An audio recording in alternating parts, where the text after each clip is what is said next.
RPG for You and Me presents Neon Heat, an actual play duet podcast using the Savage World system in our custom cyber fantasy setting. It's been a labor of love creating it for the past several years, and we are so excited to finally be able to share it. Thank you for listening, and we hope you enjoy. Previously on Neon Heat. Pahvi explained that things in Caldonix have changed in the 7 years of Athena's absence. She found Athena with the help of Thalassica, an unknown hacker who seems to have a vested interest in Athena returning to the city. Athena had one last loose end to tie up before she could return to Caldonix: Dietrich Strickland. Publicly a low-tier politician, privately a criminal involved in smuggling, drugs, and slavery.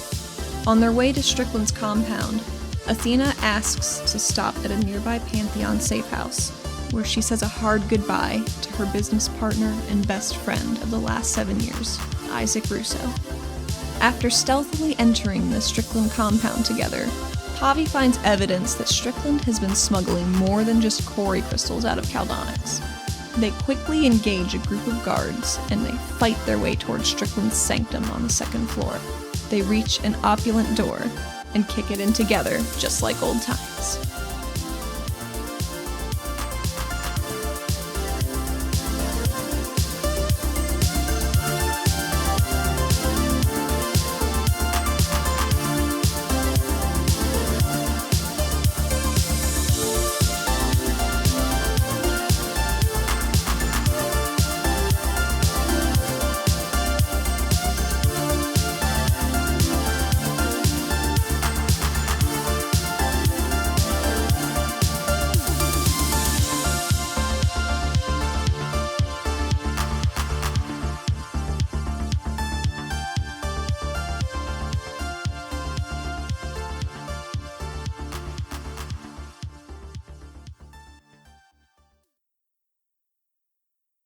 Athena and Pahvi burst through the double doors, weapons at the ready, into Strickland's inner sanctum.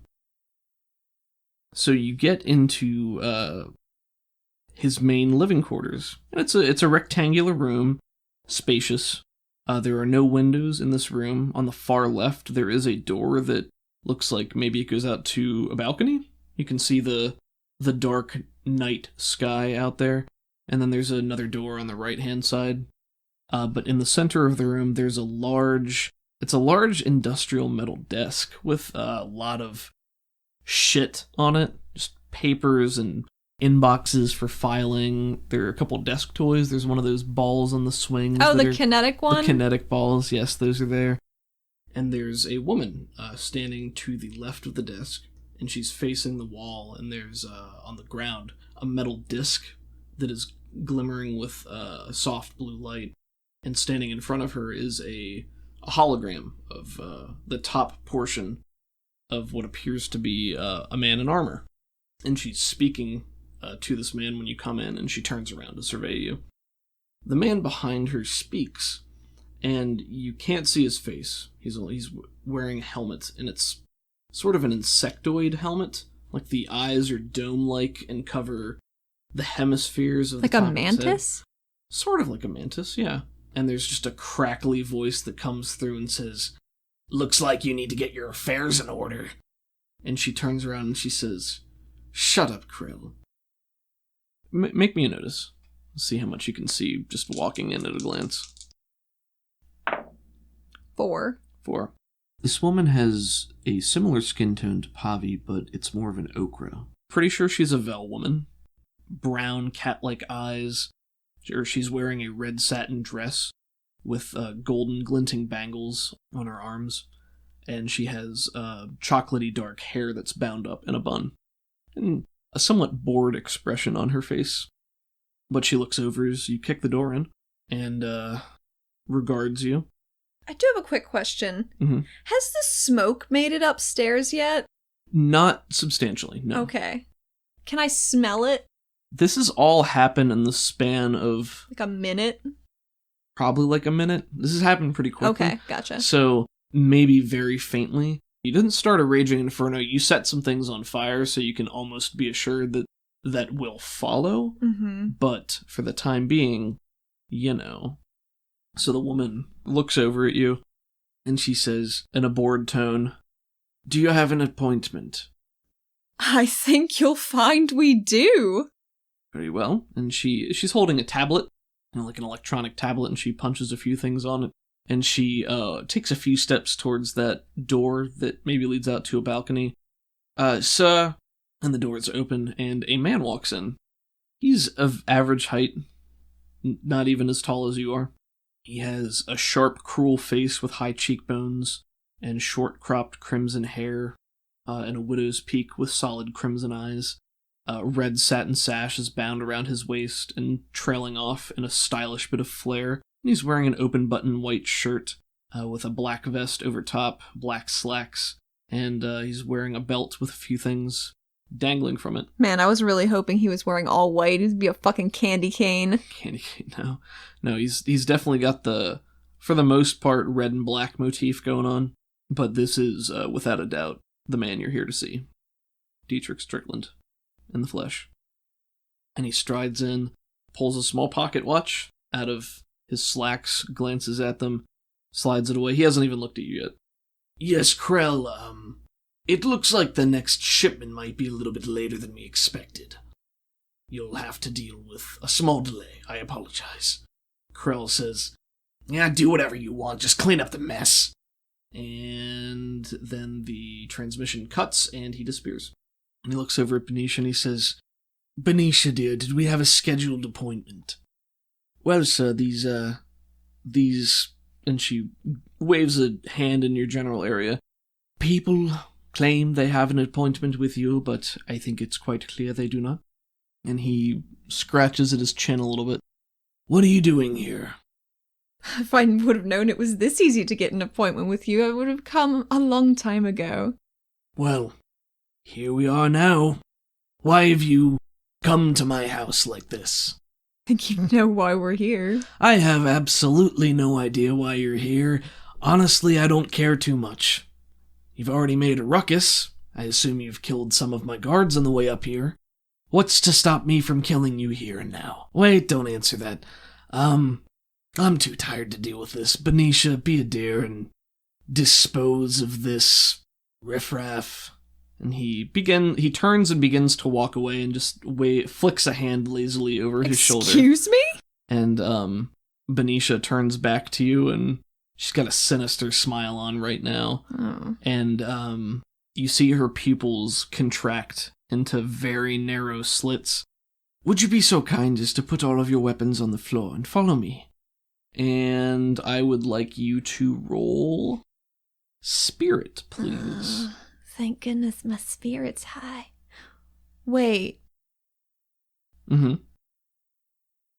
My circlet gives me a +4 to brain spirit rolls?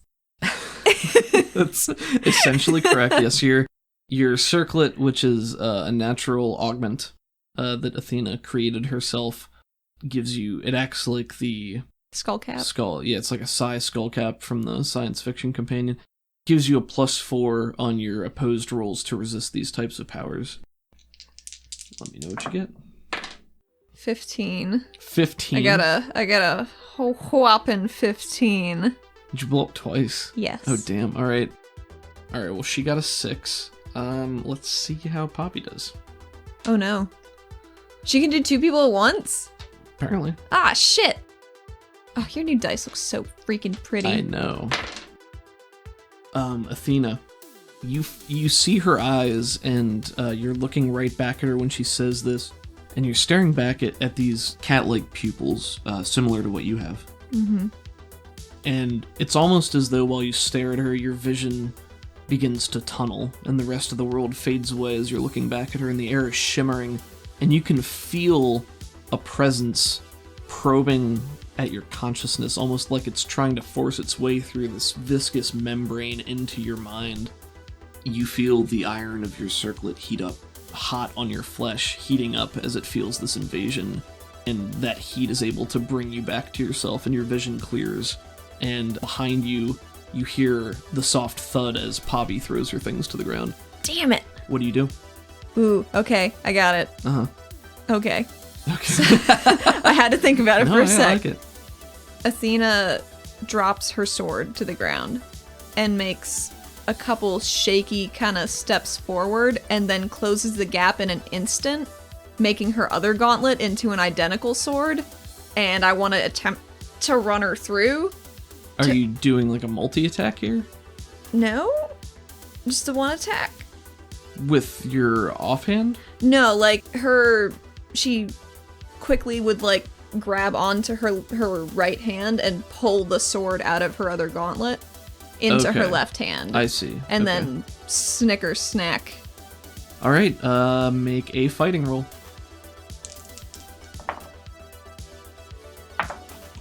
10. 10 is a hit with a raise. Yeah. Go ahead and deal damage. Don't forget to add that extra d6. I wouldn't dream of it.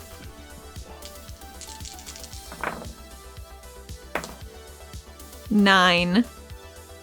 Okay, that'll do it. What does this look like? So, I think when she releases her sword to fall to the ground, she kind of makes her hands do like a little convulse, like they don't want to be doing what they're doing, but she's doing it anyway. And then takes a couple, because she asked to follow her, right? Is that what she said? She said, "Drop your things and follow me." Yeah. So I think she walks forward a little shakily to try and be like, "Oh yeah, everything's fine. I'm just following you, like you said." But then takes a few very quick steps and grabs onto her right-handed gauntlet with her left hand and pulls an identical sword out of it and runs her right through.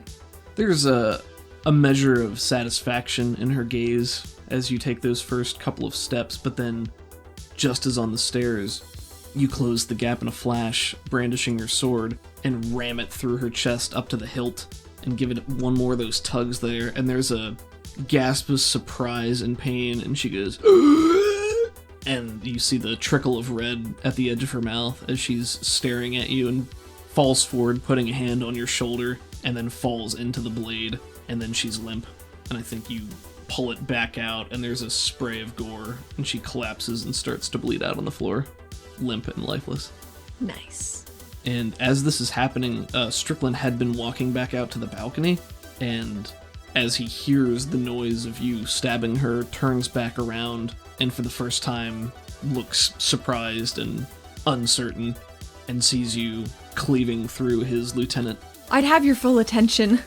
Well, now you have it.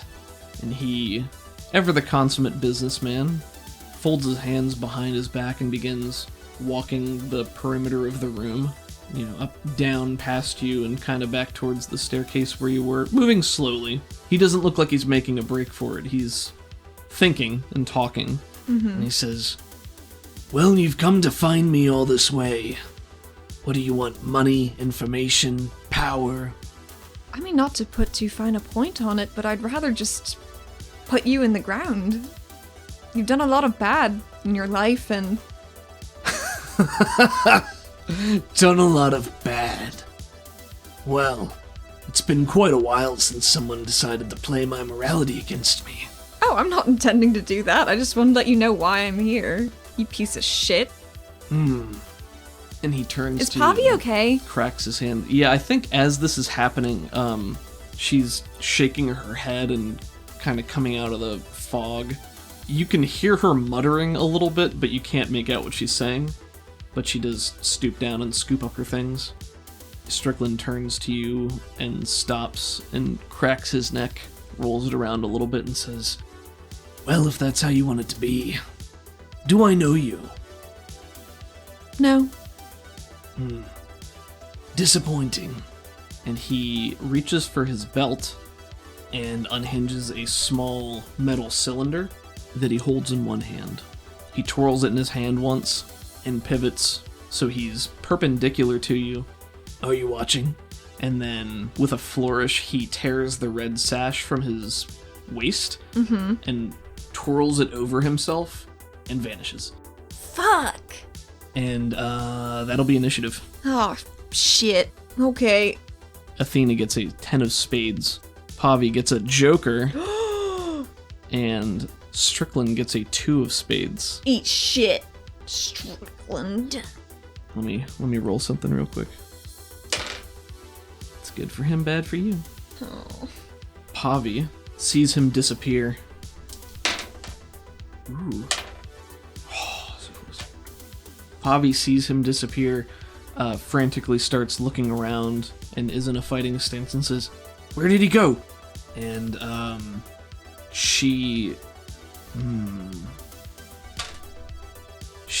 begins spinning her tonfa, and it's making that same clack, clack, clack, clack, the mechanical, almost a winding up sound.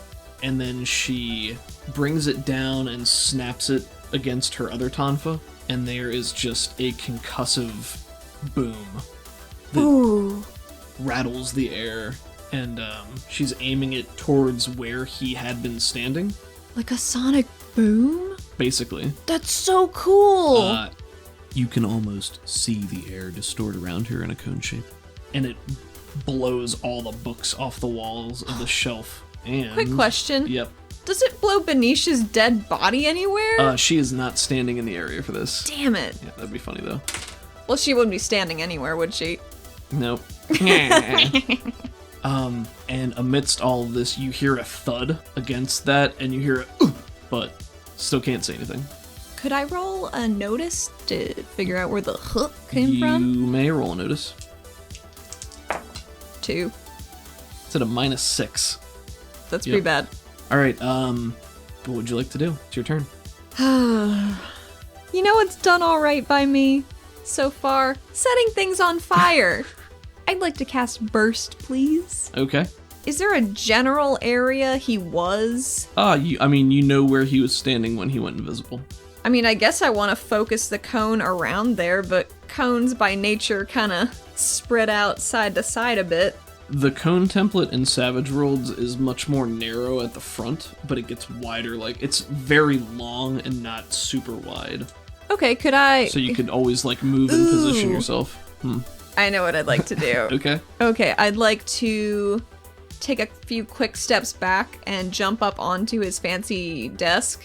And from there, I want to cast Burst to get a wider area in my cone. Okay, sure. Here goes nothing. 8. Yeah, it's a cast with a raise. That'll be 3d6. Go ahead and roll it. 12 damage. 12 damage. Okay. Alright, that would be 1 wound. I am going to roll Vigor to try to soak this for him. Okay. One of his bennies. So I did get him. He got a 4, so that does soak the wound. Yeah, so you light that area up on fire. What does that look like? Is it just more of an actual burst of fire, or? I think it is like a burst of fire, because I'm trying to look where there would be a disturbance in the wave of fire I'm sending out. Okay. To kind of like echolocate, but with hurt. Sure, I understand what you're going for. Unfortunately, I think you're not able to tell from how you shot it, or perhaps what Pahvi did. That's okay. Hard to say. And it is his turn. You're up on his desk, and I think you hear the quick patter of footsteps somewhere off to your right, and then out of literal nothingness, there is just a bright beam of red energy that just sprouts out of the air and is arcing towards you. Oh shit. In a swing. Like a sword? Mm-hmm. Oh, man, that's cool. And what is your parry? My parry, you say? It's 5. It's 5, okay, so that is a hit. Ah, shit. And not with a raise, though. Okay. And what's your toughness? Without your armor. 4. So you got a 7. That will shake you, but it doesn't damage you. So I think what happens is you see this red glow arc out of nowhere. How do you try to get out of the way or protect yourself? I mean, where is it coming at me, from high or low, or? You're standing I'm on high. the desk, so it's coming at you. I think it's going towards your legs. I mean, if she sees something trying to sweep her, she's gonna stumble back probably. Because, I mean, she's on papers and shit. She's on unsteady. I mean, maybe she slips a little bit on like a manila folder as she stumbles backwards, but I think that's what happens. I think you go to quickly move out of the way and you slip on a folder and you actually leave the ground, or you leave the desk and you start to fall back and the sword just barely grazes underneath you, but you knock the wind out of yourself as it happens. As this is happening, you very faintly, you can see a translucent outline of a form that is controlling this. Gotcha, And then bitch. just as quickly as it appeared, the laser sword disappears. It goes back into nothing. So it grows out of nothingness, swipes, and then goes back in. That's so cool. And that's the end of the round. You get a 3 of diamonds. Pahvi gets a king of spades, and he gets a joker. Oh, nuts. That's bad for me. That is bad for you. Oh, no, I know. I'm saying that's bad for me. You can hear the shifting of footsteps right next to you, and I think you're on your back on the table or on the desk right now, and there's a distortion in the air off to the left, and you see the figure raise an arm, and there's a blast of electricity that slams into Pahvi. And... No, he was attacking me. He can't attack my girl. well... Oh, shit. No. Oh, wait, no, this is good for her, actually. Oh. Whew. Oh, wait, well. You've just given me back my fake best friend. Please don't take her from me already. So yeah, there's just it's almost like a ball of electrical static that shoots out of nothingness and slams into her chest, and there's a few convulsions as she's, her hands are spasming and she goes, "Argh!" But she manages to stay on her feet and kind of shakes her arms off. And while this is happening, that beam of red crackling energy sprouts out of nothing and swings down in an overhead arc at you as you're lying on the desk. Yep. Here I go. Here we go. Ooh, that's bad. It's bad for him. I'm gonna Benny that. Ooh, oh no, don't do that. I don't have very many bennies. No, don't do it. And that is a 6, and your parry is a 5. 5. Okay, so that's gonna be a hit, but no raise. Ooh. Oof. That's 13 damage. Jesus. And you are shaken right now, so Yeah, what's your wounds. toughness? 5? 4. Your toughness is 4? Yeah. Oh, jeez, okay. Pickle, I have 0 vigor. I have a D4 in You vigor. have a d4 minus 1 in vigor. I have a D4 minus 1 in vigor. Alright, so 13, that's 1. So that's with 2 raises. Yeah, this is gonna hurt. So, how do you try to protect yourself as this beam is coming down at you? I think... Oh, you know what happens? I got it. Athena whips her left arm up, anticipating her bracer being able to catch it. And she doesn't have it because it's on the floor over there. And she just has this crystalline moment of, oh, fuck. And I think he brings it down, and it doesn't cut through your hand. It glances on the wrist and cuts a deep gash into it. I mean, and then it goes down and catches on your armor, and it's almost like I think it catches on your body armor, and then he wrenches it down in a way, and like a more trying to tear through it, and there's a giant blackened gash torn in your armor, and the skin is charred and melting, and this fucking hurts. I don't think that's fully sunk in yet. Oh yeah, Just from battle adrenaline, and I mean, it hurts for sure. But I don't think she realizes to what extent she's fucked up right now. Oh sure, that makes sense. What is that? 2 wounds? Gonna write that down. Mark it. And it's Pahvi's turn. Did she see me get pretty fucked? Oh yeah, she saw this, for sure. Pahvi sees you getting mauled, essentially, and lets out a scream and rushes forward with her tonfa, and is just going to, again, it starts to flick and rotate, and she brings it down again and snaps them together. And instead of going out in a cone this time, it's like a short-range concussive burst, and it just does a almost implosion when she hits it. And very nice. Okay, let's see how he does. Not good enough. So this happens, and you hear another gasp of surprise from that distorted area. It just goes, ugh! And then Pahvi takes her other tonfa that snaps out into the blade and is swinging at the area where she believes him to be. Get it, girl. And... Alright, so she manages to land a hit.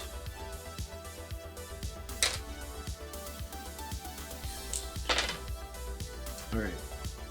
So basically what happens is she hits him with this concussive blast and then swings as hard as she can through that displaced area and hits him in the chest.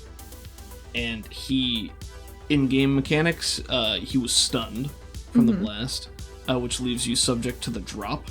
Oh, I know about the drop. The drop is a severely weakened condition where people get a much higher bonus to attack and damage. So she essentially rakes him across the chest with one of her blades, and he cries out in frustration and anguish, and more blood flicks across the room, and he takes a wound. Nice.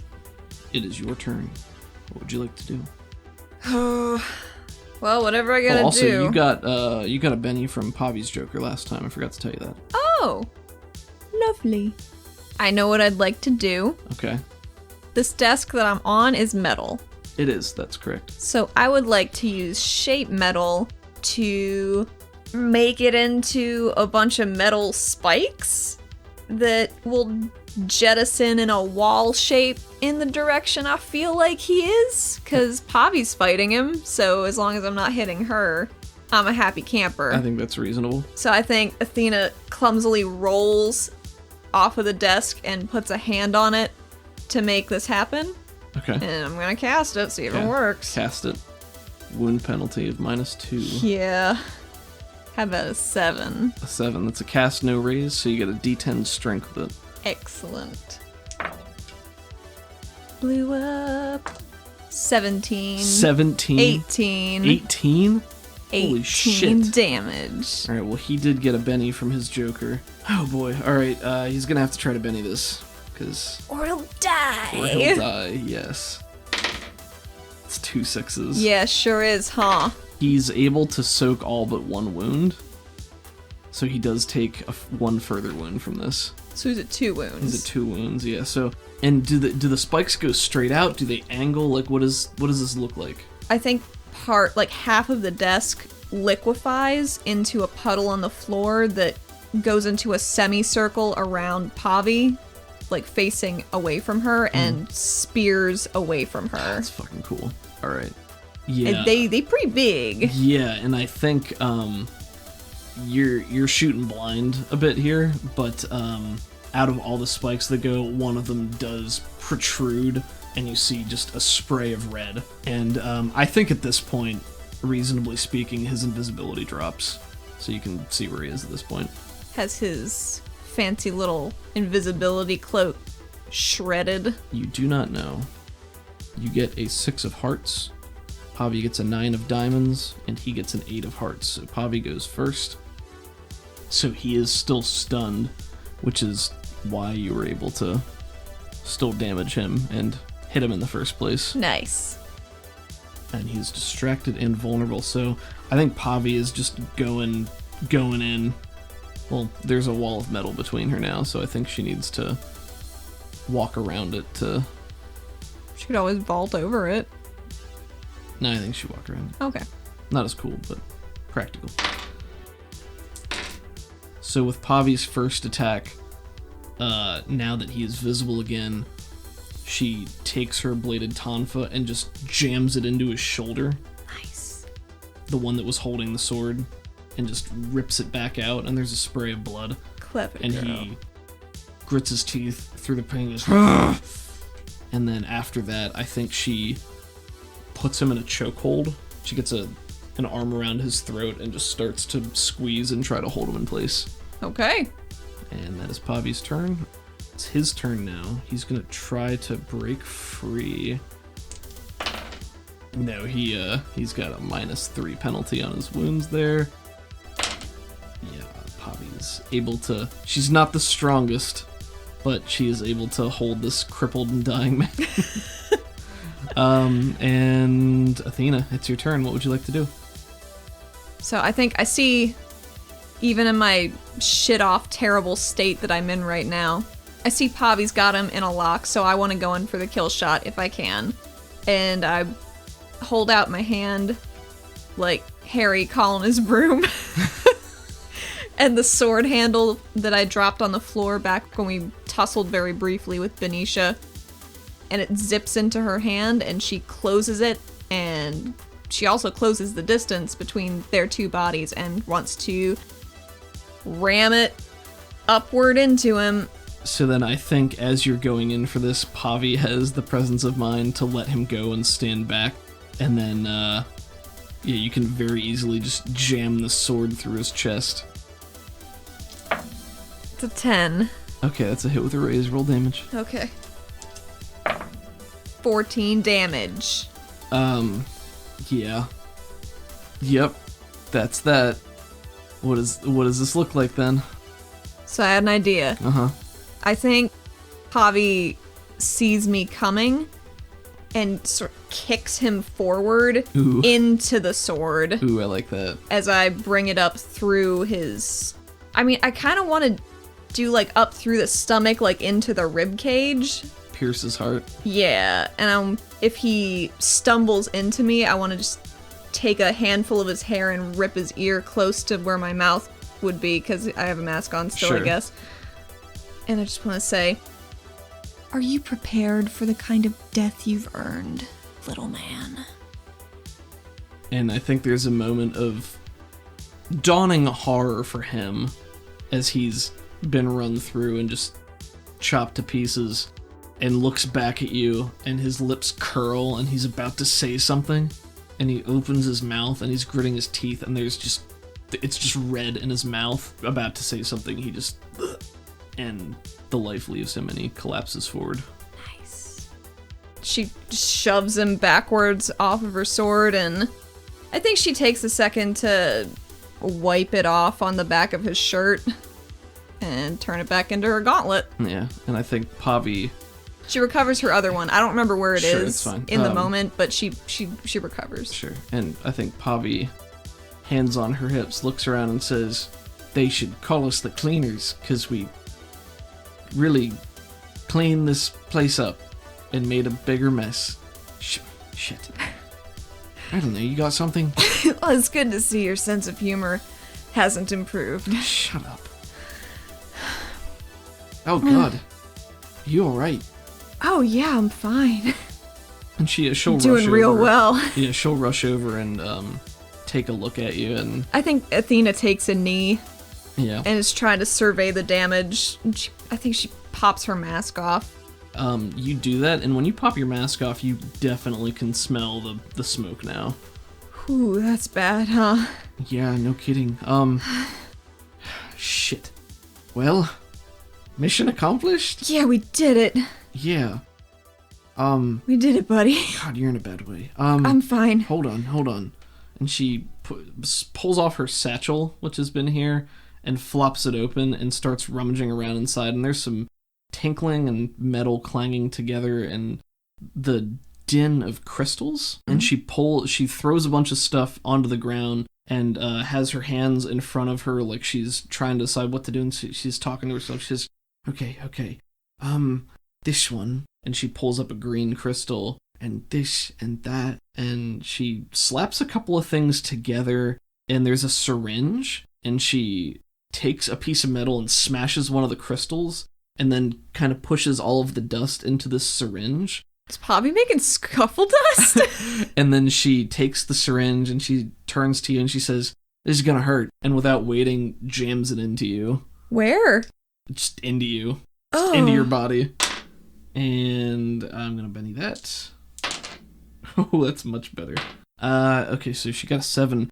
You recover 1 wound. Oh, neat. I think she jams it into your shoulder through the body armor, and you can feel it friggin' hurts, because she just jammed a needle into your arm through your armor, and there's just a white hot pain entering your arm. Like, you feel like she's just put molten lava into your arm, and it starts to spread through the rest of your hand. And then as you're watching, you can see on your wrist where you were cut is torn open, but you can see the blackened flesh start to knit back together, and it seems to be feeling better.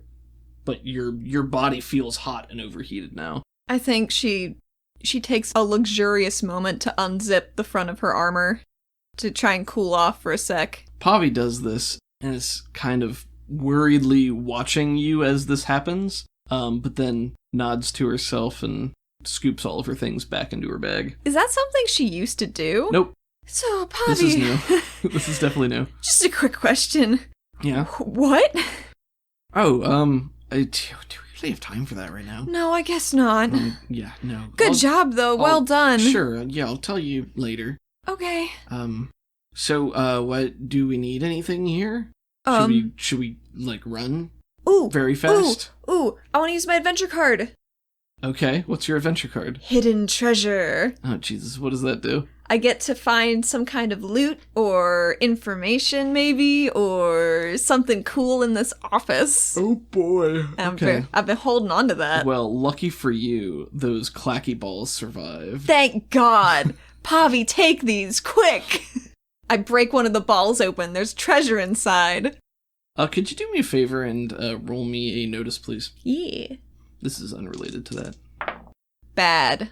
Okay. 2. Good to know. Cool. Good to know, thank you. Is it because we're burning alive? No. This was something else. Hidden treasure. Yes. Some sort of goodies that I didn't want to give you. What kind of goodies you got? I could spend time looting this room. However, I feel like this card would give me the best results. And it's not like I can take anything back to Caldonix if I'm just, like, going back. Where do you look?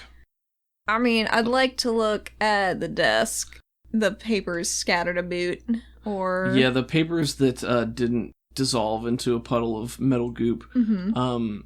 I want to say you start to look through it and realize you don't have time, and then you just have a heart of the cards moment where you shove your hand into a pile of papers and pull one out and look at it, and it's a lot of it is gibberish.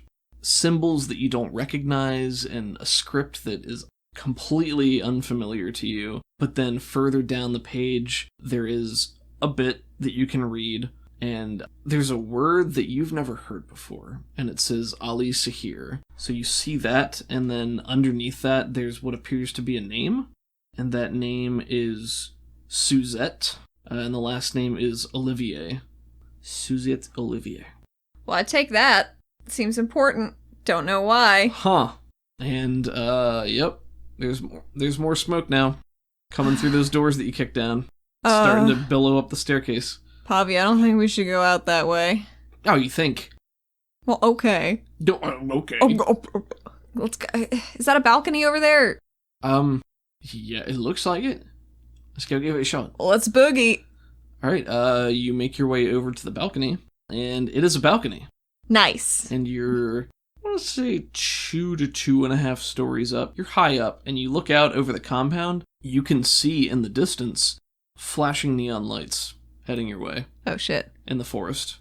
You can see, from up here, you can see beyond the forest, and there are lights. And you can see in the forest heading your way, fading through the treetops, but they're there. Okay. Definitely the cops. Okay, Athena... Okay, so she starts shrugging out of her armor and takes... Like, she hasn't actually taken off her mask attachment in a very long time, because she just always has it on her jawline ready to go. But she takes it all off and she gives it to Pahvi, and she's like, okay, I'm gonna go into that slave barrack or whatever was on the fucking schematic. That's where I'm going. Take these, just get rid of them. Oh, alright. You're gonna be alright. We're gonna find out. And you, as you're up here, there is commotion down in the yard. There are guards running every which way, but they don't appear to be focused on you. And you notice there's actually another fire that seems to be on the other side of the compound. What? Yep. Pahvi, I don't think we're the only ones here. As you say that, you both get blips on your communicators. Oh. And the message says, "Thank me later. Police incoming. 3 minutes. Be scarce." Alright. Athena gives Pahvi her phone too, I guess. Yeah, I mean, she'll take anything you want. She'll stuff what she can into her satchel, and anything else she'll maybe leave for the blaze to take. That'd be fine too, because Athena, she's got like basically a tank top and a long sleeve shirt over it, and I guess just leggings she has on under her armor to keep it from chafing and stuff. Mm-hmm. And I think she claps Pahvi on the shoulder and she's like, "You gotta get out of here." I'll see you soon. Well, make sure you can get down from here first. I mean, can I turn my gauntlet into rope again? Roll to activate. 7. Success, no raise. So yes, you can do that. You're way too high for one strand of rope to get you down there. I mean, could I use both of my gauntlets and then just drop down to the ground and, like, recall them from there? Yeah, I feel like between the gauntlets and the table, yeah, I think that's reasonable. Okay, I'd like to do that. You can get to the ground from here, okay. We'll say that. While this commotion is happening and the guards are running not anywhere near here on the other side of the compound, Pahvi will follow you down, and when you do that, she starts to look around, and she'll move over with you towards the building, which is labeled as slave quarters on the map, and when you're just outside there, she'll look around and she'll grab 2 rocks from the ground, and she'll say, all right, well, you get in there, you get found, we'll meet up later, I guess. Yeah. Stay alive. You too. I will. And she runs off towards the wall, which is very close to you, pulls out another crystal from her little satchel, smashes it on the rocks, rubs them together, and then starts scaling the wall with them. What? That's so cool! Athena's just standing there, like, dumbfounded, like, Pahvi, why didn't we do that earlier? That's so much better. And as she's doing this, so the rocks appear to be adhering to the wall, and she's kind of leapfrogging up, like she'll pull herself up then cool. Scrunch up and then leap up and just kind of climb. So she's American Ninja Warrioring this shit. It sort of looks like that. Amazing. Yeah, so she goes up and over. Athena's so proud of her best friend. And then disappears. So you are alone in the compound where fires are happening. Yeah, I'm feeling very alone. I want to get inside the slave building. Okay. You try the door. It is not locked. It's like a longhouse. It's a concrete structure. The door isn't locked. It's just plain metal. You can open it or even just blast it open with your powers, whatever you want to do. I just open it. You get inside. There is a very large group of scared-looking people. And there are bunks lining the house, or lining the room. It's, again, still just all cement, concrete, very bare, very sterile. No comfort here, just metal bunk beds, and looks almost like a prison. Ugh. I mean, it's nasty. I mean, they're slaves. And the people are disheveled, dressed in dirty clothing. Most of them have these metal collars around their neck, and they look malnourished. So it's just a lot of scared and hopeless-looking people. And right in front of you, with their backs to you, are 2 guards with submachine guns pointed at them. What do you do? Oh, I'm going to take those guards out. Can I multi-action and send 2 bolts? Sure. One at each of them? Yeah. 9 for the first one. Okay, roll for the second one. 11. Okay, those are both going to be hits with raises. Nice. So go ahead and roll damage for the first one. 14.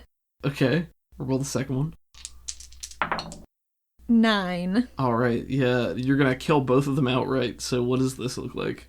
I think she's pretty tuckered right now, and she doesn't want to trifle with these gun boys, and I think she drops into kind of a fisticuff sort of stance and pops out 2 punches, 2 crosses, I guess, and hits both of them square in the back. Yeah, and I think the power is with such... her bolt. With her bolt, sure.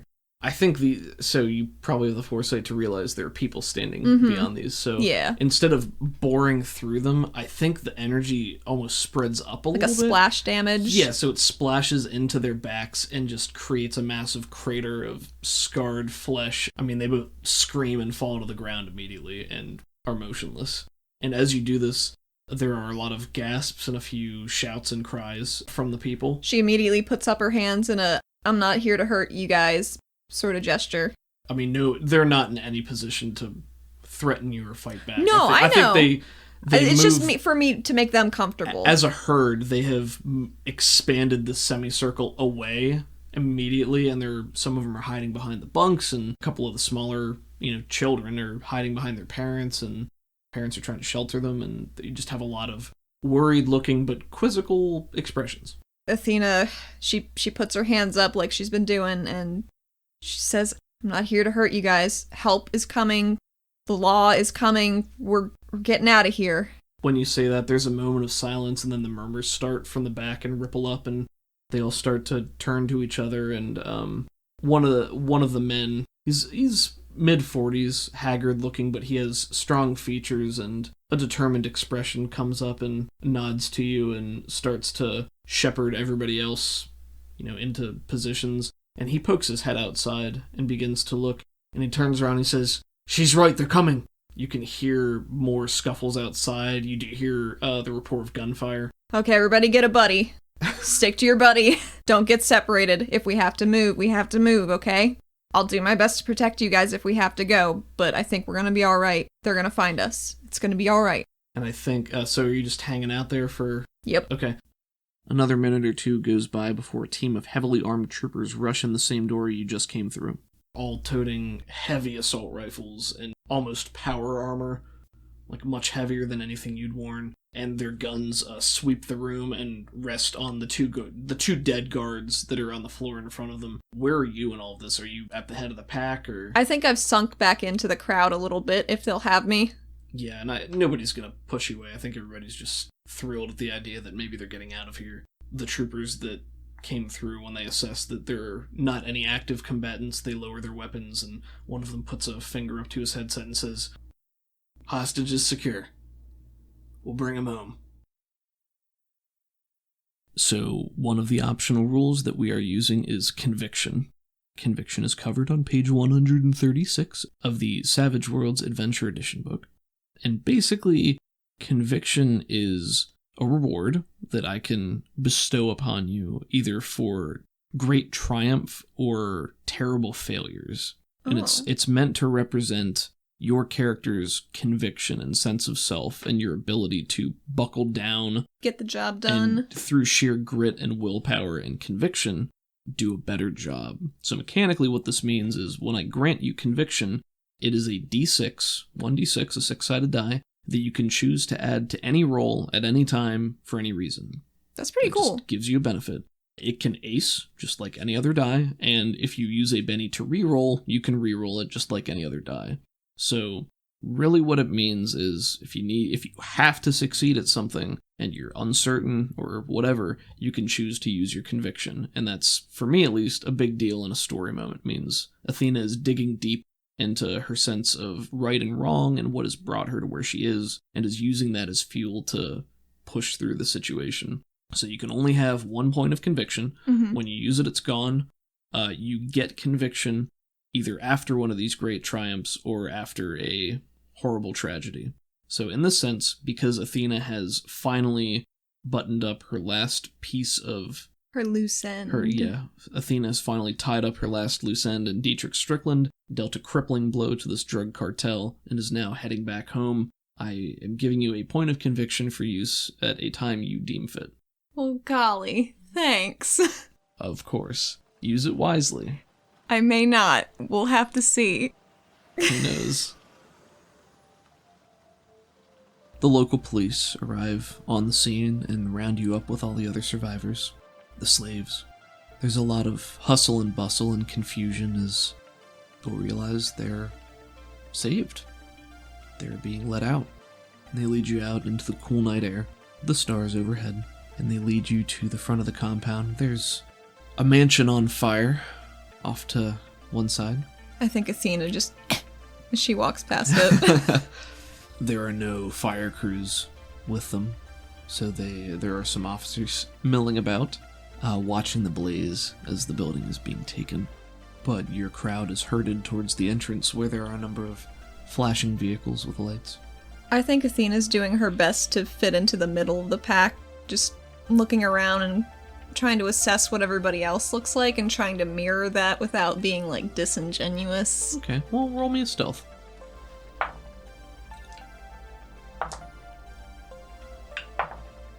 $20 for stealth.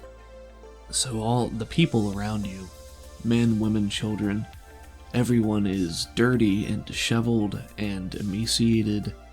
Some of them bruised, battered, very hopeless, very forlorn. It is not terribly difficult for you to mirror this emotion and this feeling, especially since you've taken a severe wound very recently and haven't fully healed from that. Probably still have blood on me. Yeah, you're drying maybe, but yeah, you're able to fit in without any problems. Slip into the middle of the pack so that you're not easily seen. But they shepherd you to the front of the compound where there are cars waiting, some larger transport vehicles. There are 2 specific officers who go from person to person, removing the collars. Perhaps bomb disposal technicians or someone with electronic expertise. And it takes a couple of minutes, but eventually everyone is free and they pile you into the transport vehicles for shipping back to Alara, where they can process you and help you get back to your lives. And the ride is surprisingly somber, and the faces of the people around you range from joyous to stern, and some seem disbelieving that the nightmare might finally be over. They might finally be able to live, to go back to their families or their homes or their lives. I mean, she's feeling pretty similarly, honestly. And the vehicle is it's a boat of sorts, ferrying you from one side of hopelessness over to the other brighter shore. And as time passes, chatter picks up and the moods seem to improve. Again, time drags, seems to take longer than it probably does. But eventually, you're back in the city, and there aren't any windows to look out. It's quite dark in here. Some dim lights overhead. And then you feel the transport slowly lurch to a stop. They unload you from the transports into a local precinct in the city itself, and they file you in with everyone else. It is a blur of processing procedure. This is similar to things you would have done as a regulator. But of course, they have differences on the surface here. Things seem a bit more haphazard, but this was also a pretty big bust, so they probably were not prepared for quite this volume. Right. It's not as efficient as you would have done it, probably. Probably. And at some point, one of the officers comes to find you in the holding cells and takes you to one of the interrogation rooms. And you've seen this happening. People are filtering in and out. There are a lot of people, and it takes time to go through all of them. And the man takes you into a small room. There's a table and 2 chairs. He offers you a seat. I'd take it. He pulls out a notebook. This guy's tired. You can tell. He's been doing this for hours already. Have I seen this guy already? I think you've seen him milling about, but you haven't had any significant interactions with him so far. He sits you down. He pulls out his notepad. Alright, what's your name? Full name, Deirdre Athena Sedaris. And, where are you from, Ms. Sedaris? Caldonix. Caldonix? And, how long they have you there at the compound? 7 years. The officer who takes your statement, he's a pale-skinned man. He's got, a bushy mustache, dark hair, and he has a flip notebook that he's taking your statement down on. And you see 7 years, and he, in spite of himself, shakes his head, and you hear a sigh, and he doesn't look at you. 7 years. And, what did they want with you? Back when I was in school, I learned how to diffuse quarry crystals, and that's what they made a lot of drugs out of, so they needed someone to do that. He nods at that, makes a couple more notes on his notepad, and he goes through the paces. I mean, he asks you basic information about the compound itself, gives you a couple of pictures of people that you've never seen before to say, like, does this look familiar? Do you know this guy? Do you know that guy? What can you tell me? Do these names sound familiar? So it's all a blur. Oh, just glad we got everybody out of there. I hope you did. Me too. Sometime later, takes you back to the communal holding cell and pulls in somebody else and goes through the same thing. While you're in the holding cells, they do passes through for medical attention. They just make sure everybody's okay. They'll do examinations, process people through basic health screenings, because most people here do not look as good as you. Well, I'm looking a little less good than I usually would, to be fair. And that's true. So when they note that you are in fact wounded, they'll have somebody patch you up and give you some bandages and Nice. see to it. And it's not as good as the Corey pharmaceuticals that you've used in the past, and it's not even as good as the liquid fire that Pahvi shot into you earlier, but it at least... I think she remembers how that felt and shudders. Yeah, and as you're doing that, I think the medical tech's like, stop, it's not that bad. Sorry. And they patch you up and they get a bandage on you, and it doesn't feel fixed, but it feels better, and it'll keep healing. After sitting in one of the holding areas amongst the others, another officer comes and he asks if there's anyone you can call to come and get you or help you, or anywhere you can go. I don't think there's much of a hard line into Caldonics, is there? No, not really. Yeah, I'd really like to just go if I could. Sure, yeah, we'll get you processed. You'll be out of here before too long. Just hang in there. Is there anything to eat, or just water would be great? Yeah, no, hang on, I'll get you something. Thanks. Just hang tight, okay? And he disappears, and he comes back a couple minutes later with a sandwich and some water. Oh, that's so nice. So you're in here for about a day, until they can get through everyone and process and confirm that you are, in fact, a victim in all of this. And then an officer comes to you and tells you that you're being released, that you've been processed, and you're free to go. Oh, great. Do I need to talk to anybody on my way out? The guy says, well, I'd check in at the front desk on your way out. They'll make sure all your fares are in order and make sure you know where you're going. You got some supplies, that sort of thing, if there's nobody you can call. Okay. I'll do that. Check in at the front. I can do that. And he nods to you and says, yeah, have a good day. You too. They do process your release, and you're free to go. They've taken your statement, basic information. You're not a suspect, you're just another victim. You see the officer who had taken your initial statement as you're leaving, and he gives you what he thinks is a hopeful nod, but there's a lot of pity there. I think she'd like to walk over to him just really quick and say, You're doing a good job, man. I'm a regulator back in Caldonics, or at least I was, and I know this shit's hard. He just purses his lips and nods, and he says, some days are harder than others, but, sorry for everything you had to go through, but, I hope you can head home and pick up where you left off, maybe. That's exactly where I'd like to pick back up. My name's, I'm Agent Polis. If you ever need anything, you can give me a call. Thank you, Agent Polis. You're welcome. Take care of yourself. Thanks. Am I gonna be able to get on the train? I don't have any money. Yeah, no, they, go finish your processing and they'll give you, what they call it, a stipend. They'll give you a little bit of money to help you get back home. It's part of the procedure, It's nice. Well, we can't leave you stranded out there. It's fair. You get any trouble with them, just let me know. But they're nice, though. Go talk to them. Okay, I will. Thank you. Mm-hmm. Yeah, you go up and there's a portly old woman behind the counter, and she asks you some of the basic questions just to get your name and process things, but she gets all the paperwork squared away, and they give you a bag of essential stuff, a couple of toiletries, a change of clothing for like a basic outfit kind of that fits you. An old Nokia burner phone. Okay, there's no phone, and then a couple of dollars.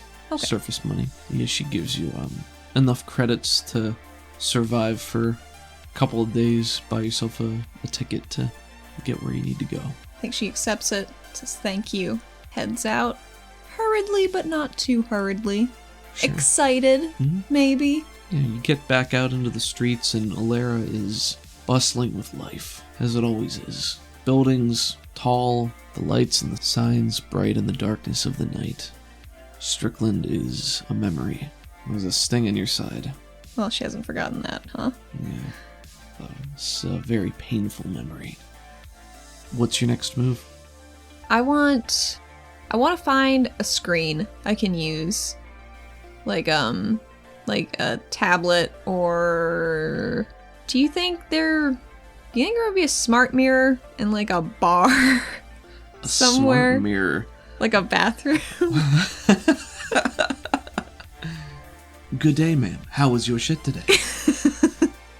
The toilet seat is 99.7% bacteria-free. That's not enough. For your convenience. That's not enough. Yeah, I think there's certainly a dive bar you can find nearby. Excellent. I would like to go to there. There's a bar nearby. There's some activity, but it's not too crowded, and you make your way to the back. And there's a smart mirror in the bathroom. Is it a single stall bathroom? Yeah, you can lock the door so nobody else can come in. I would like to lock the door. And I want to tap the mirror to make sure it's working. There's the clink of glass, and you see the interface shudder just a little bit. Thalassica? Are you out there? I know this is a mirror, but I don't have anything else right now. There's no response. Nothing? Maybe I overestimated how good you are at this. Can't even hack a bathroom mirror. No response yet. Okay. Well, since I'm already making a huge ass out of myself, just standing here, talking to a mirror, I was hoping we could do business together. I'll pay whatever fees. I know this has been pro bono up to this point, or maybe you've been paid off in some other way. I don't know. I don't fucking care. I need a safe place once I get back to the city. If you could keep my apartment clear of wiretaps or eavesdropping, or even just let me know if something's happening. I'm very willing to pay, because I can't do that. And she pauses for a second, kind of leans forward on the sink, like listening for any change in the interface, like a click or something. You wait and you listen, and on the interface of the mirror, it's sort of like a DOS text prompt, and words start to show up in the blue pixel letters, and it just says, Athena does business in the shitter. Yep. That is exactly what's happening right now. And had I been more self-aware, I would have realized that. And she points at herself in the mirror. You dumb bitch. That's me, not you. I'm so sorry. It's been a day. You say that, and then there's a moment's pause, and from the smart mirror, you just hear your own voice repeat back to you. You dumb bitch. So, since I have your attention, would you like to do business in this shitter with me?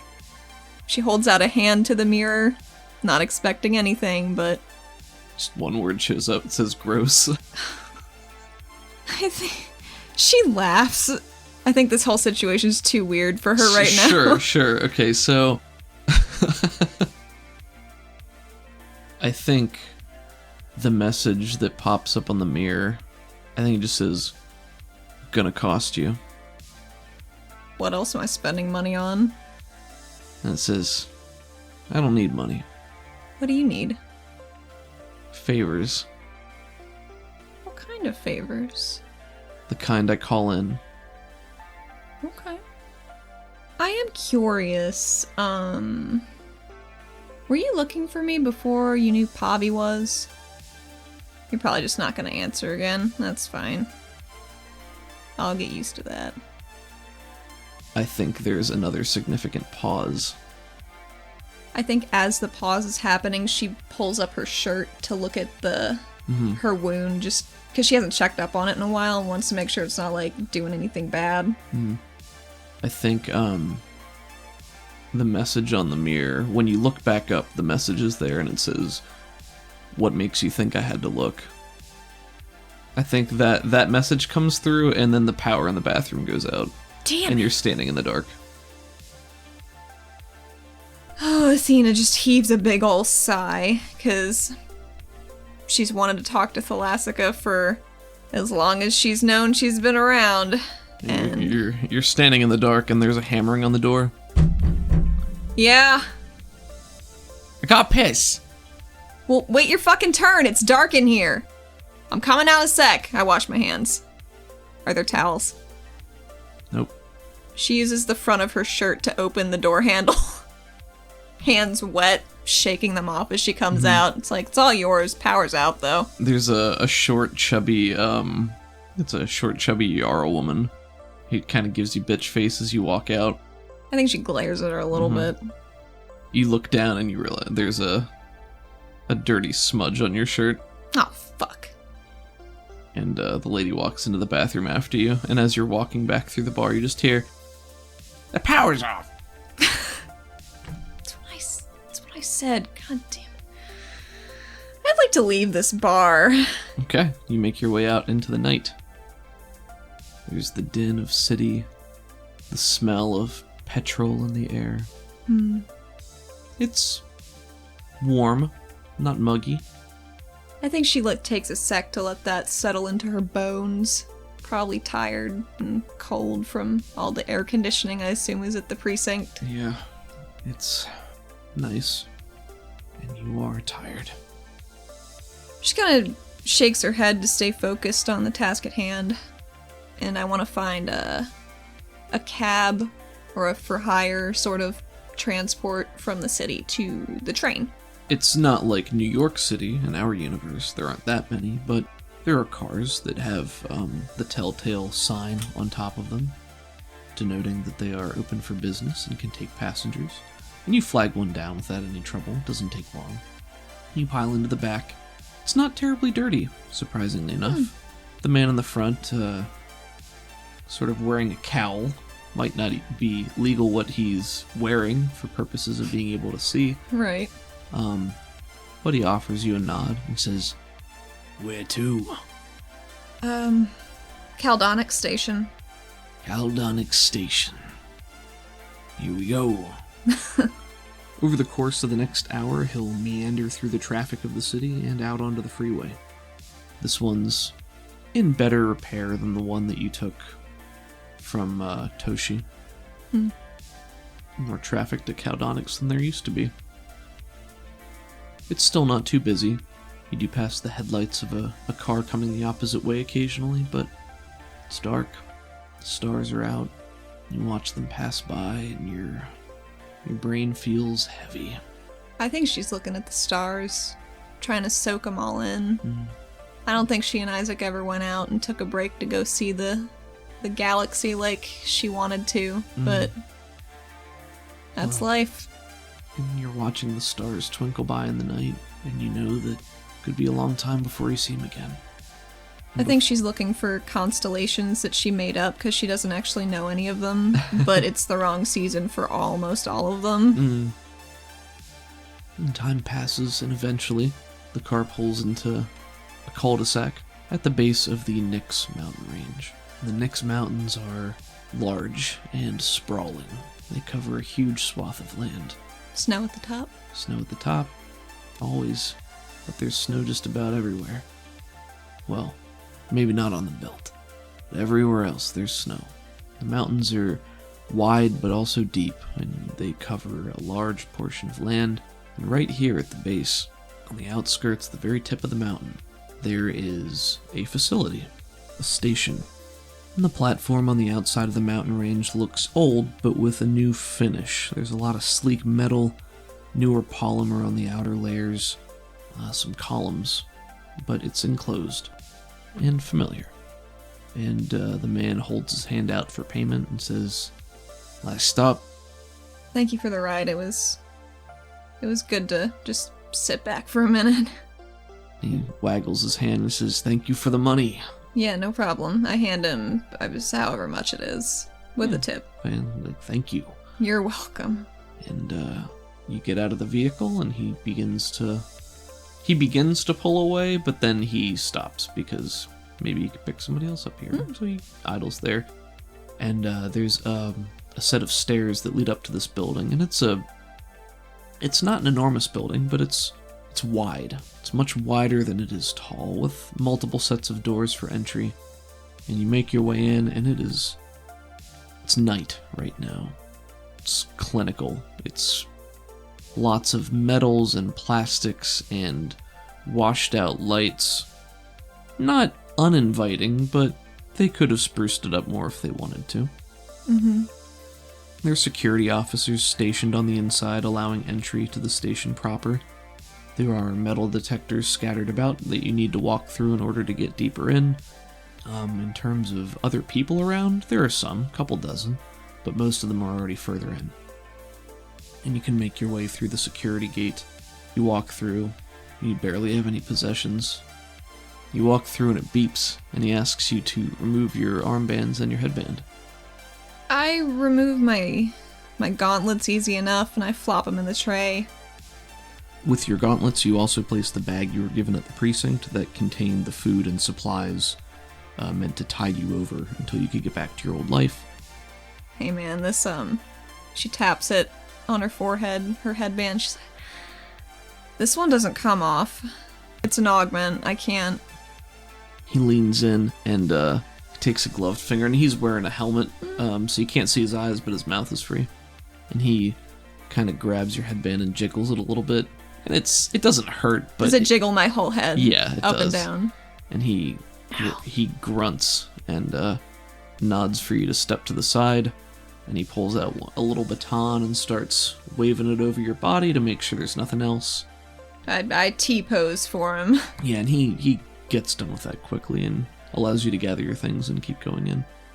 And deeper in, there are people of all types. There are a couple of Karnak, there's Yara Man, a Nakir woman, plenty of humans, Ori and Vel, just gathered around with their luggage, sitting and waiting for the train to arrive. And off to the right, there's a ticket booth where you can purchase a ride in. I'd like to go over to there. Are there any regulators inside? The people that you encountered at the edge seemed like they were not regulators. They were more basic security. So out here right now, you have not seen any. And you know that from your past experience, how things used to be, the regulators tend to stay on the train. And the regulators do most of their work upon arrival at the city proper. They leave the surface mostly to the surface people, and they employ some surface help to do the first pass, but they trust themselves to do most of the securing. So nobody's here yet, but you are able to approach the ticket booth, and there is a blonde woman who has a little hat on and smiles as you approaches and says, do you need a ticket, ma'am? And she tells you the price, and it's standard. Is it exactly how much I have left? You have enough to get it. It's not exactly how much, Gotcha. But you have enough with a little bit left over. And she sells you the ticket and hands you the stub and says, the train should be here very shortly if you'd like to have a seat. But you sit down, and you remember that at least 7 years ago, there were 3 trains that ran daily to and from the city.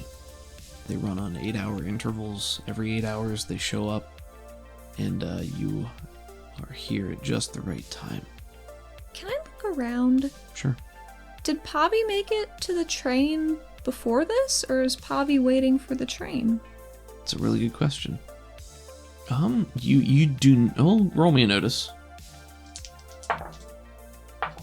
20 notice. Yeah, you are, even as tired as you are, your mind snaps into focus, and you look around, and you scan the crowd around you, and you don't see Pahvi. She could have already headed back herself. It's been about a day. Maybe she had unfinished business to take care of on the surface. Maybe she's getting her own affairs in orders. Maybe she caught a previous train. Maybe she's getting the next one. You don't know, but she's not here. I wish she was here. No one appears familiar to you. You're in a sea of strangers. I think she's sitting on a bench close to the platform where she wants to get on. And just leaning forward on her knees and tapping her toes to get out some... I don't know if it's to get out restless energy or to just keep herself awake. Sure. So she doesn't miss the train. It's a bit musty and stuffy in here. The enclosure itself, the train comes from inside the mountain. So you're looking into 2 great black holes in the side of the mountain that is, 50 yards away from you, and the track runs between the 2, and there's enough space in the middle for really the entirety of the train to be there. There's a separate dock off to the left where they can load cargo when necessary. That doesn't appear to be something they're preparing for right now.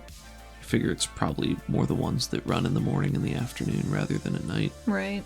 But before too long, you do feel the faint vibration and the hum of energy on the tracks, and there's a great whoosh of warm air that blasts out from inside of the mountain that sweeps over the crowd as the train pulls in, and the somewhat fresh air gives way to a drier mustiness that becomes a bit damper and crisper, as if the train carried air from deeper in the mountain with it. The train pulls to a stop, and the doors slide open, and people are allowed to enter. There are some conductors in uniform, and a red-gold uniform, that check tickets and wave folks on, and people begin to filter on. And as this is happening, there are several regulators that step off the train bearing arms as they stand and watch the crowd.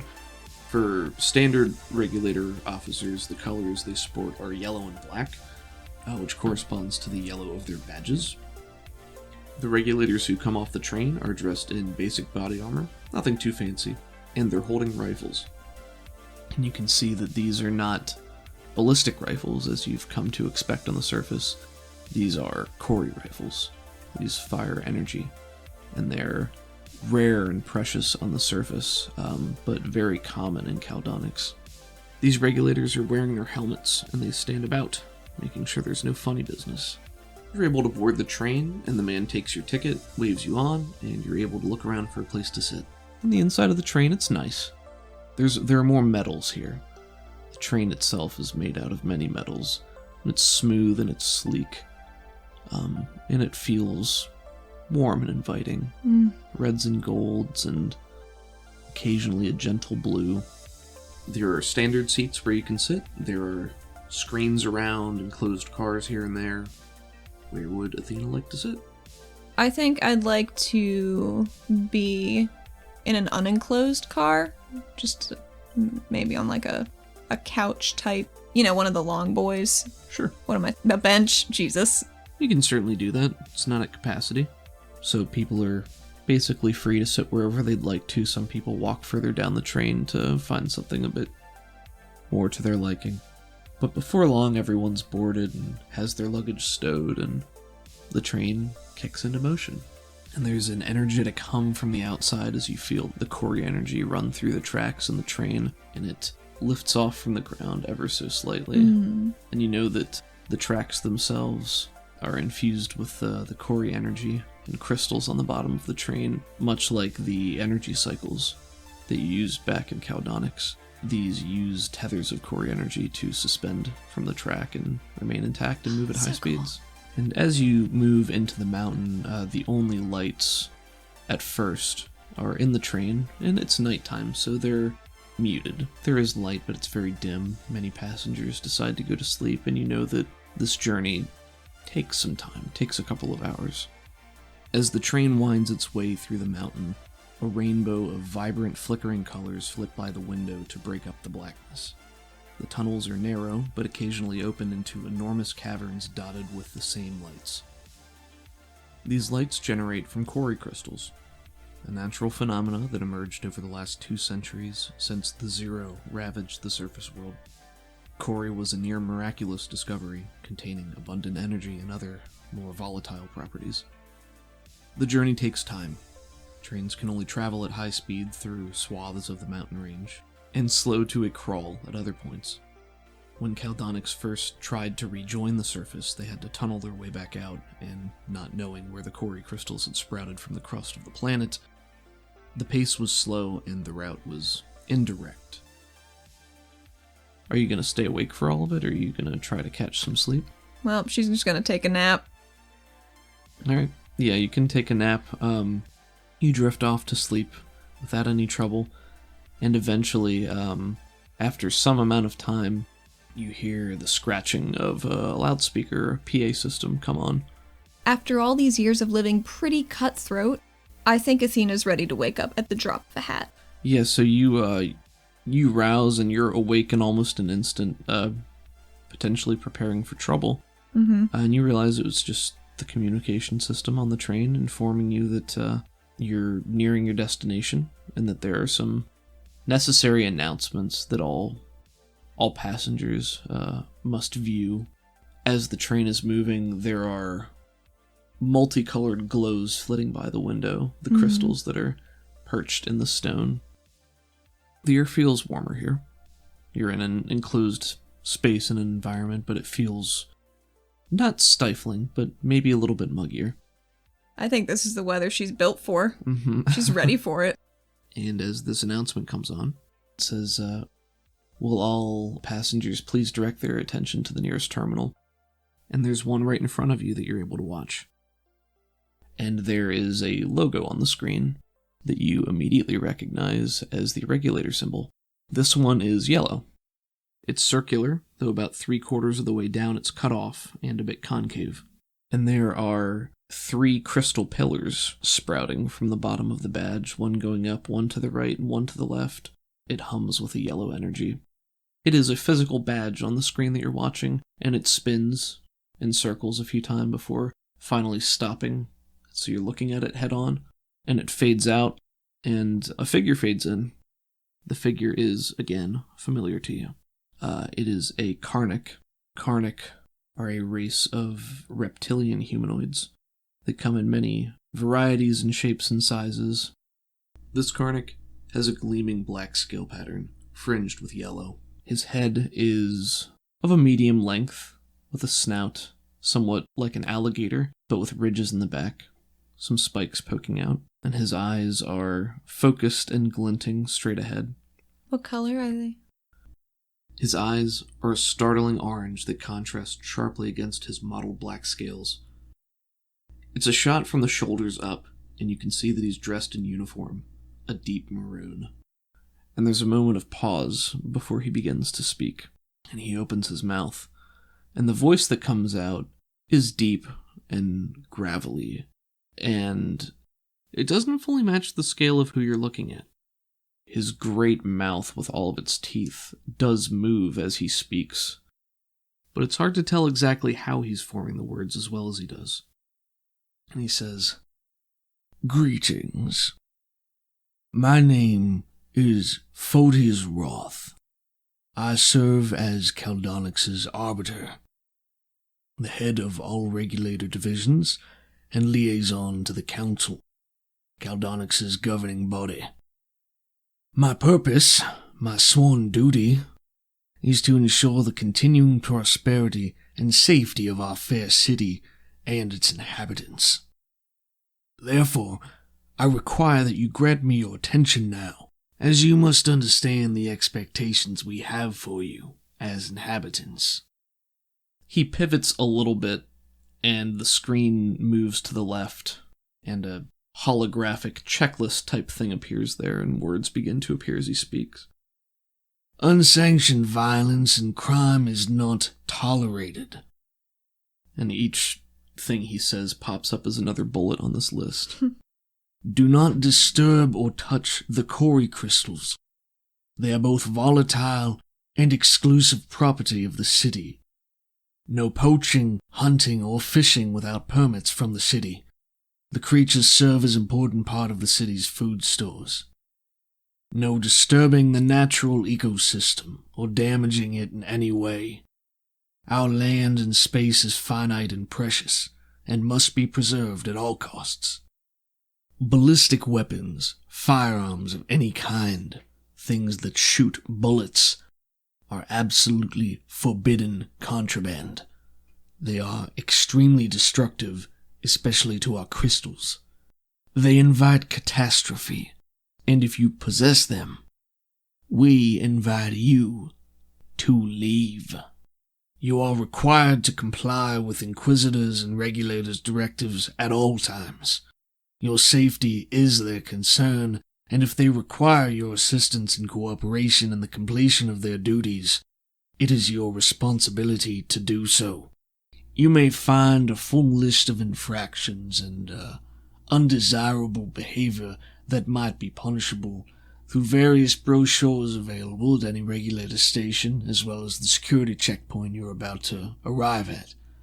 If you find that these terms are unagreeable, you are welcome to remain on this train and be transported back to the surface." And he waits for a moment as the list hovers there, and then the camera moves back so he's standing in center view, speaking again. "If you disturb the safety of Caldonix. Our regulators are given full use of any and every measure to contain danger and protect the people. This shall serve as your only warning. Foolishness and ignorance will be no excuse if you put the lives of others in jeopardy. Please, treat these warnings with most dire caution. He turns to the side a little bit, and there's a narrowing of his orange eyes, and there's a bestial glint there for just a moment before he turns back again. I imagine it's only one eye, too, as he turns to the side. Yeah, just, ooh. Correct. And then he turns back, and his voice clears a bit, and he says, "And finally, welcome. Caldonix is a mecca of wonder, achievement, passion, and experiences. Welcome to our fair city. Enjoy your time with us." His mouth twitches a little bit, like it looks like he's trying to smile, but it doesn't work very well with his mouth. And his head turns to his left, your right. And the camera in the video pans out, and you see one of his hands, his clawed hands, waving out, as if asking you to look out the window, and he says, "Welcome to Caldonix."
Thank you for listening to this episode of Neon Heat. Savage Worlds is owned by the Pinnacle Entertainment Group. You can find them and their products online at peginc.com. You can find our website at rpgforyouandme.com, which we update weekly with new episodes, character art, and bios. All music used is created and performed by Crockett. We are so grateful to them for letting us feature their work with permission. You can find them online at crockett.bandcamp.com and on Twitter at Crockett80s. You can find our show on Twitter at rpgforyouandme, and you can find Allie on Twitter at UCTheHat, where she posts art from the show.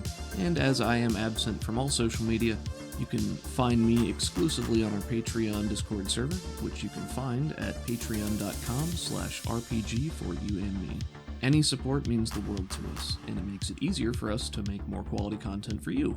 If you enjoy our show, the best way you can let us know is with a 5-star review on the podcast listening platform of your choice. See you next week.